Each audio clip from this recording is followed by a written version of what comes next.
इस नदी को देखिए और नदी पर बने पुल को भी देखिए। ये विकास के सारे दावों को चिढ़ा रहा है। लोग इस नदी को कैसे पार कर रहे हैं, कैसे अपनी जान को जोखिम में डाल रहे हैं, ये आप देख सकते हैं। जान का छोड़ भी दें और मुश्किलों का ही अकेले हिसाब लगाएं तो वो भी अनगिनत है। इस नदी पर पुल न होने की वजह से ये पूरा इलाका पिछड़ा हुआ है। बारसोई प्रखंड के शिकारपुर पंचायत के कुचियामोर गांव की तस्वीरें हैं ये, और इस नदी का नाम है नागर नदी।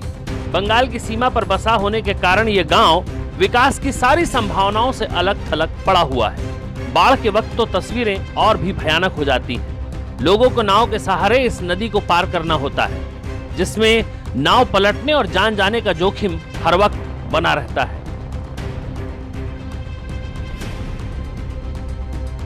जब बाढ़ आता है तो नाव में जाना पड़ता है। अभी तो चचरी है, ये चचरी में हम लोग जाना आना होता है। कुछ दिन के बाद चचरी उड़ जाएगा तो नाव में जाना पड़ेगा। बाढ़ आएगा, बहुत दिक्कत होता है। उस पार का आदमी उस पार आ जाता है, इस पार का आदमी इस पार आ जाता है। 1 घंटा 1.5 घंटे के बाद नाव आता है, तब हम लोग जाते हैं। बहुत समस्या हो जाता है, आने जाने में बहुत दिक्कत है। नाव पलट जाता है, डूब जाता है, बच्चे सब परेशान हो जाता है। बच्चे लोग जाना नहीं पाता है, आना नहीं पाता है।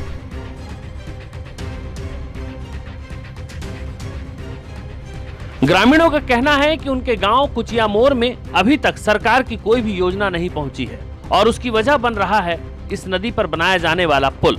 अगर पुल होता तो इन लोगों को काफी सुविधा हो जाती, लेकिन सरकार की अनदेखी की वजह से ये लोग परेशान हैं।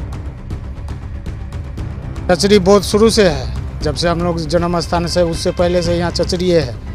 यहाँ ब्रिज होना बहुत आवश्यक है, क्योंकि यहाँ बिहार बंगाल का ये बॉर्डर इलाका है। यहाँ और दूसरा कोई रास्ता नहीं है इसके सिवाय, या इसलिए निहायत जरूरी है यहाँ ब्रिज होना। नहीं, कभी नहीं बना।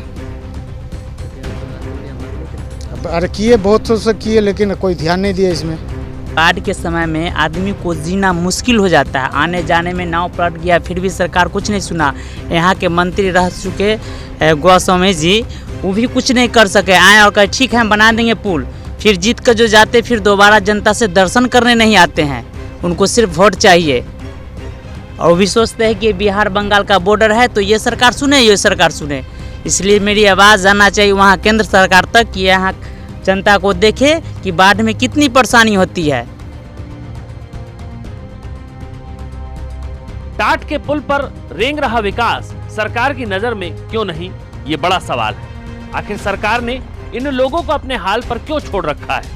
क्या इनका विकास की रफ्तार के साथ दौड़ने का कोई हक नहीं?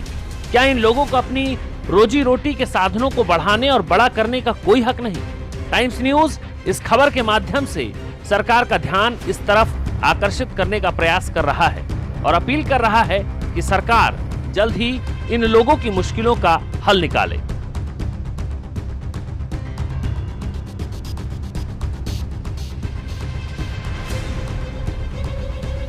Mohammad Minarul, Times News, Barsoi.